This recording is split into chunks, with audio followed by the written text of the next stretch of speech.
नमस्कार दोस्तों, मैं राम केवल सर पैरामाउंट एकेडमी चैनल में आप सबका हार्दिक स्वागत करता हूं और अपने परम पिता परमेश्वर से प्रार्थना करता हूं कि आप लोग जहां कहीं भी रहें सही सलामत से रहें। दोस्तों, इसके पहले वाले वीडियो में हम लोग ताम्र पाषाण काल व उससे संबंधित प्रमुख तथ्यों के बारे में अध्ययन किए। जब इतिहास को हम क्रमशः पढ़ते हैं तो पाषाण काल के बाद ताम्र पाषाण काल और ताम्र पाषाण काल के बाद सिंधु घाटी की सभ्यता का अध्याय आता है। लेकिन एक बात कहना चाहेंगे हम कि सिंधु घाटी सभ्यता के बारे में पहले लोगों को या हम सबको पता नहीं था। पाषाण काल के बाद हमारे देश का इतिहास सीधे वैदिक सभ्यता से शुरू होता था। वैदिक सभ्यता, पाषाण काल पढ़ते थे हम लोग, उसके बाद ताम्र पाषाण काल और उसके बाद तुरंत वैदिक सभ्यता। 1921 ईस्वी तक हमारे देश का इतिहास पाषाण काल ताम्र पाषाण काल के बाद सीधे वैदिक सभ्यता से शुरू होता था। हम वही पढ़ते थे। क्यों पढ़ते थे? क्योंकि 1921 ईस्वी से पहले हम लोग सिंधु घाटी की सभ्यता के बारे में जानते नहीं थे। लेकिन जब 1921 ईस्वी में सिंधु घाटी सभ्यता के अंतर्गत हड़प्पा नामक स्थान की खुदाई हो गई तो हमारे देश का इतिहास लगभग 1000 साल पीछे चला गया। अब जो हमारा इतिहास ताम्र पाषाण काल के बाद वैदिक सभ्यता से शुरू होता था वह सिंधु घाटी की सभ्यता से शुरू होने लगा। अर्थात इतिहास के क्रम में हम पाषाण काल, ताम्र पाषाण काल, तब सिंधु सभ्यता, उसके बाद जाकर के वैदिक सभ्यता का अध्ययन करना शुरू हुआ। तो इस तरह से आज हम लोग जिस सभ्यता के बारे में पढ़ने जा रहे हैं उस सभ्यता का नाम सिंधु घाटी की सभ्यता, हड़प्पा सभ्यता, तांत्रिक सभ्यता, बहुत सारे नाम है इसका। और यह परीक्षा की दृष्टि से बहुत ही महत्वपूर्ण है। इसमें कम से कम 3 वीडियो बनाए जाएंगे और यह इतना महत्वपूर्ण टॉपिक है कि लगभग हर एक एग्जाम में यहाँ से क्वेश्चन आते हैं। तो आप लोग एकदम ध्यान से, एकदम एकाग्रचित होकर के इस पूरे पाठ को देखिएगा। आज सिंधु घाटी सभ्यता का पार्ट 1 शुरू हो रहा है। अब हम सिंधु घाटी सभ्यता के बारे में बताना चाहेंगे कि जिस सभ्यता के बारे में हम लोग 1921 तक अनभिज्ञ बने रहे उस सभ्यता के बारे में हम लोगों को कैसे पता चला। तो इसकी एक बहुत ही रोचक कथा है, ध्यान से सुनिएगा। सबसे पहले हड़प्पा के टीले की तरफ एक अंग्रेज थे जिनका नाम था चार्ल्स मैसन। उनका नाम था चार्ल्स मैसन। उन्होंने 1826 ईस्वी में हड़प्पा के टीले की तरफ लोगों का ध्यान आकृष्ट किया। उन्होंने हड़प्पा नाम का स्थान पर एक टीला देखा, ऊंचा उठा हुआ भाग। तो उन्होंने यह ध्यान दिलाया कि यदि उस स्थल पर कोई खुदाई हो तो कोई प्राचीन काल के साक्ष्य जरूर मिलेंगे। लेकिन उनकी बात को इग्नोर कर दिया गया, उनकी बात को अनदेखा कर दिया गया। इसके बाद में अलेक्जेंडर कनिंघम साहब, अलेक्जेंडर कनिंघम महोदय जो थे, उन्होंने भी हड़प्पा के उस टीले के तरफ लोगों का ध्यान आकृष्ट किए, लेकिन उनकी बात को भी लोग इग्नोर कर दिए, अनदेखा कर दिए। बात दबी की दबी रह गई। हम लोग हड़प्पा टीले की यदि खुदाई उसी समय कर लिए होते या उस समय के लोग उसी समय कर लिए होते खुदाई तो हम लोगों को 1862 या उसके कुछ समय बाद ही हड़प्पा सभ्यता के बारे में पता चल गया होता। लेकिन जब लॉर्ड डलहौजी हमारे देश में प्रथम रेल चलाए, भारत का गवर्नर जनरल था लॉर्ड डलहौजी, जिसने 16 अप्रैल 1853 को हमारे देश में पहली बार रेल को चलवाया था जो बम्बई से थाने के बीच चली थी। उसके बाद हमारे देश में रेल की पटरियों का जाल बिछाया जाने लगा। उसी सिलसिले में पाकिस्तान के हड़प्पा नामक स्थान पर भी रेल की पटरी बिछाई जा रही थी और उस रेल की पटरी को बिछाने के लिए उस पूरे ट्रैक को पहले मिट्टी से पाटा जाता है। तो उस मिट्टी को वे लोग हड़प्पा नामक उसी टीले के स्थान से मिट्टी की खुदाई करके उस ट्रैक पर बिछा रहे थे लोग। जब मिट्टी को वहां से ला रहे थे लोग तो वहां पर खुदाई के दौरान मिट्टी उठाते समय कुछ ऐसे साक्ष्य मिले, कुछ ऐसे प्रमाण मिले कि लोग उसको देखकर दंग रह गए। और जब यह खबर भारतीय पुरातत्व सर्वेक्षण विभाग के अधिकारियों को हुई तो वे लोग वहां गए और वे भी देखे तो दंग रह गए। उसके बाद उस पूरे स्थल की घेराबंदी कर दी गई और उसके बाद भारतीय पुरातत्व सर्वेक्षण विभाग के तत्कालीन उस समय के जो महानिदेशक थे उनका नाम था sir John Marshall. Sir John Marshall उन्होंने दयाराम साहनी के नेतृत्व में एक टीम भेजा और दयाराम साहनी के नेतृत्व में उस स्थल की खुदाई हुई। उस स्थल की खुदाई हुई और खुदाई के दौरान हम लोग को हड़प्पा नामक सभ्यता के बारे में पता चला और दुनिया पूरा विश्व हम सब हड़प्पा नामक सभ्यता के बारे में रूबरू हुए, उसके बारे में जाने। लेकिन बात वहीं तक सिमट कर नहीं रह गई। उसके बाद भी बहुत से ऐसे स्थलों की खुदाई हुई और फिर हम लोग जान गए कि नहीं, वैदिक काल से पहले भी हमारे देश में एक सभ्यता का अस्तित्व था और वो लोग बहुत ही व्यवस्थित ढंग से रहते थे, क्योंकि हमें खुदाई के दौरान जमीन के नीचे दबे हुए पक्के ईंटों के मकान मिले, पक्की सड़कें मिली, पक्की गलियां मिली और 2 मंजिले इमारत तक भी मिले। तो इस तरह से पूरी दुनिया को सिंधु घाटी की सभ्यता के बारे में पता चला। तो दोस्तों, हम उस सिलसिले में अब क्रमशः अध्ययन करेंगे और सबसे पहला हमारा टॉपिक होगा कि सिंधु घाटी सभ्यता का कार्यकाल। सिंधु घाटी सभ्यता का कार्यकाल कितना है? तो सिंधु घाटी सभ्यता का कार्यकाल इतना लंबा है कि अलग अलग विद्वान अलग अलग टाइम पीरियड बताते हैं। सभी विद्वान एक मत नहीं है, लेकिन हम उन सभी विद्वानों को पढ़ेंगे क्योंकि कभी कभी नाम से प्रश्न पूछ देता है, लेकिन कार्यकाल को उतना बहुत कम ही लोग पूछते हैं एग्जाम में, इसलिए कार्यकाल को ज़्यादा न देख करके अन्य टॉपिक को आप लोग बहुत ध्यान से देखिएगा, लेकिन फिर भी हम बताना चाहेंगे। तो सिंधु घाटी सभ्यता का कार्यकाल, इसमें जॉन मार्शल का ही पहला रखते हैं। जॉन मार्शल साहब ने सिंधु घाटी सभ्यता का जो कार्यकाल है वो बताए हैं 3250 ईसा पूर्व से 2750 ईसा पूर्व। उन्होंने कहा था कि इतने के बीच में सिंधु घाटी सभ्यता के लोग रहे, लेकिन वहीं अर्नेस्ट मैकी साहब कहते हैं कि नहीं, सिंधु घाटी सभ्यता का जो कार्यकाल उसका टाइम पीरियड है 2800 ईसा पूर्व से लेकर के 2500 ईसा पूर्व के बीच था।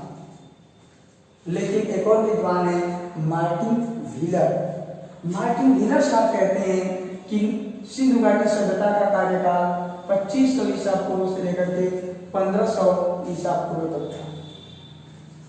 उसके बाद एक प्रोफेसर सीके गौड़ साहब हैं। प्रोफेसर सीके गौड़ साहब कहते हैं कि नहीं, सिंधु घाटी सभ्यता का कार्यकाल 2300 से 1700 ईसा पूर्व के बीच था। 2300 से 1700 ईसा पूर्व के बीच था। लेकिन वहीं पर एक भारतीय इतिहासकार है डीपी अग्रवाल साहब कहते हैं कि सिंधु घाटी सभ्यता का कार्यकाल 2350 ईसा पूर्व से लेकर के 1750 ईसा पूर्व तक था। उसके बाद एक और विद्वान है जिनका नाम है फेयर एंड सर्विस साहब कहते हैं कि सिंधु घाटी सभ्यता के लोग 2000 वर्ष पूरे रहना शुरू किए और 1500 वर्ष तक वो लोग रहे, अर्थात उनके अनुसार टाइम पीरियड 2000 से लेकर के 1500 ईसा पूर्व तक था। लेकिन एक कार्बन 14 तिथि निर्धारण विधि है जिसके बारे में आप लोगों को हम बहुत पहले या दूसरे वीडियो में बताए थे। इतिहास से संबंधित अन्य जो शब्दावलियां हैं उसमें बताया था कार्बन 14 तिथि निर्धारण विधि, जिसके द्वारा हम प्राचीन जीवाश्मों की आयु का पता लगाते हैं। तो उस विधि के द्वारा सिंधु घाटी सभ्यता का जो तिथि है, जो कार्यकाल है, वह पता चलता है 2400 ईसा पूर्व से लेकर के 1700 ईसा पूर्व। 2400 से लेकर के 1700। लेकिन फिर नीचे लिखे हैं सर्वमान्य मत, ऐसा मत जिस पर मैक्सिमम लोग सहमत हों, अधिक से अधिक लोग माने, तो वह इसी के इर्द गिर्द है। कुछ लोग 2400 से 1700 को अधिकतर ज्यादा मानते हैं, तो कुछ लोग कहते हैं कि 2350 से लेकर के 1750 ईसा पूर्व जो है यह सर्वमान्य मत है, और इसी के अंदर वो सिंधु घाटी सभ्यता के लोग रहे 2350 ईसा पूर्व से लेकर 1750 ईसा पूर्व तक। तो इस तरह से आज सिंधु घाटी सभ्यता के बारे में अधिक सिंधु सभ्यता के कार्यकाल पर चर्चा हुआ। अभी हम अगला टॉपिक इसी में पढ़ेंगे, इसी वीडियो के अंतर्गत पढ़ेंगे सिंधु घाटी सभ्यता का नामकरण। सिंधु घाटी सभ्यता में अभी हम लोग पढ़ेंगे सिंधु सभ्यता का कार्यकाल। इसके पहले सिंधु घाटी सभ्यता का कैसे पता चला हम लोगों को, उन सब चीजों का अध्ययन किए और बहुत ही व्यवस्थित ढंग से आप लोगों को बताने का प्रयास किए। और अगला हम लोगों का टॉपिक है सिंधु सभ्यता का नामकरण। तो सिंधु सभ्यता के कई नाम हैं, इसे कई नामों से जाना जाता है और उन सभी नामों को हम लोग क्रम से पढ़ेंगे। आप लोगों को क्रमशः बताएंगे और हर एक नाम को दिए जाने का रीजन बताएंगे, कारण बताएंगे कि क्यों ये नाम पड़ा। ध्यान से देखिएगा। पहला इसका नाम है हड़प्पा सभ्यता। सिंधु सभ्यता को हड़प्पा सभ्यता भी कहा जाता है। हड़प्पा सभ्यता क्यों कहा जाता है? हड़प्पा सभ्यता इसे इसलिए कहा जाता है क्योंकि सबसे पहले हड़प्पा नामक स्थान पर ही खुदाई हुई थी। तो प्रथम खुदाई हड़प्पा नामक स्थान पर होने के कारण इसे हड़प्पा सभ्यता कहा गया या हड़प्पा सभ्यता नाम दिया गया। लेकिन दूसरा नाम है सिंधु सभ्यता। तो सिंधु घाटी सभ्यता में यानी कहीं हड़प्पा सभ्यता में हड़प्पा नामक स्थान की खुदाई होने के बाद अन्य बहुत सारे स्थलों की खुदाई हुई। तो उन खुदाइयों में अधिकतर स्थल सिंधु नदी के किनारे मिले। तो सिंधु नदी के किनारे अधिकांश स्थल मिलने के कारण इसे सिंधु सभ्यता नाम दिया गया। तो पहला था प्रथम खुदाई होने के कारण हड़प्पा सभ्यता, लेकिन यहाँ हो जाएगा कि अधिकांश स्थल सिंधु नदी के किनारे मिलने के कारण इसे सिंधु सभ्यता कहा गया। एक चीज और ध्यान दीजिएगा, सिंधु सभ्यता को जो नाम था इसका, उसने जॉन मार्शल महोदय ने दिया था। सिंधु सभ्यता का नाम सिंधु सभ्यता किसने दिया था? John Marshall. ध्यान दीजिएगा। पूछ देता कभी कि इसे सिंधु सभ्यता सर्वप्रथम किसने कहा? John Marshall. नेक्स्ट तीसरा नाम है सिंधु सरस्वती सभ्यता। तो इसका सीधा सा आप कह सकते हैं कि कुछ स्थल सरस्वती व उसकी सहायक नदियों के किनारे मिलने के कारण इसे सिंधु सरस्वती सभ्यता भी कहा गया। कुछ स्थल सरस्वती व उसकी सहायक नदियों के किनारे मिलने के कारण इसे सिंधु सरस्वती सभ्यता भी कहा गया। लेकिन नेक्स्ट है कांस्य युगीन सभ्यता। इसे कांस्य युगीन सभ्यता भी कहा जाता है। अब कांस्य युगीन सभ्यता क्यों कहा जाता है? तो सिंधु घाटी सभ्यता के लोग कांसा नामक एक मिश्र धातु थी, उसका अधिक प्रयोग किए।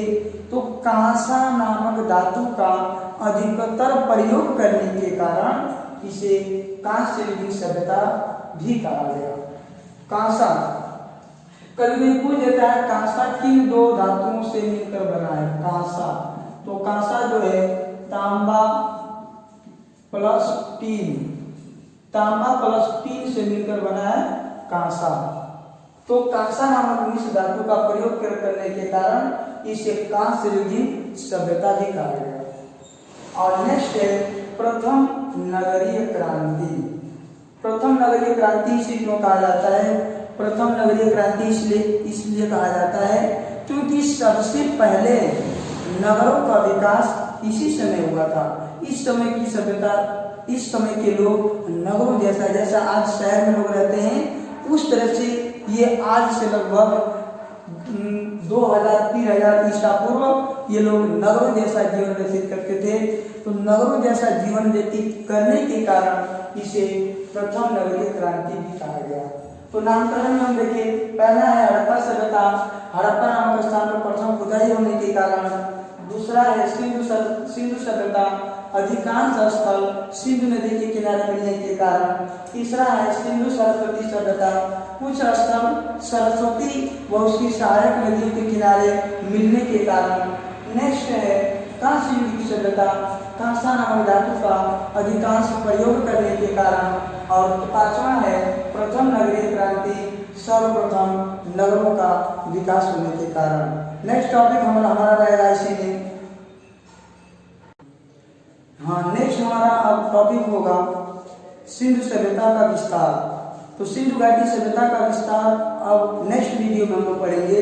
आज के इस वीडियो में बस इतना ही, और नेक्स्ट वीडियो में आप लोगों को सिंधु घाटी सभ्यता का विस्तार, सिंधु घाटी सभ्यता के स्थल व नदियाँ, सिंधु घाटी सभ्यता के लोग किन किन धातुओं का प्रयोग करते थे, उन सब चीज़ों के बारे में बहुत ही व्यवस्थित, बहुत ही रुचिकर ढंग से बताने का प्रयास किया जाएगा।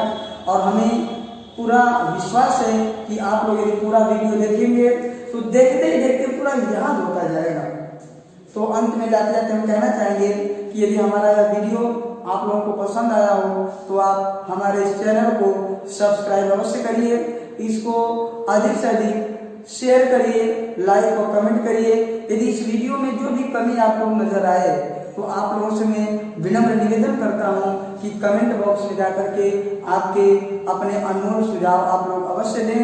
आप लोगों के अनमोल सुझाव सादर आमंत्रित हैं, ताकि नेक्स्ट आने वाली वीडियो में उन कमियों को दूर करके और भी बेहतर ढंग से हम अपनी बातों को, अपने इस विचारों को आप लोगों के समक्ष प्रस्तुत कर सकूं। तो जाते जाते एक बार फिर से आप सभी को नमस्कार। पैरामाउंट एकेडमी चैनल में आपका की तरफ से पूरी सभी लोगों को बधाई, सभी को नमस्कार, धन्यवाद।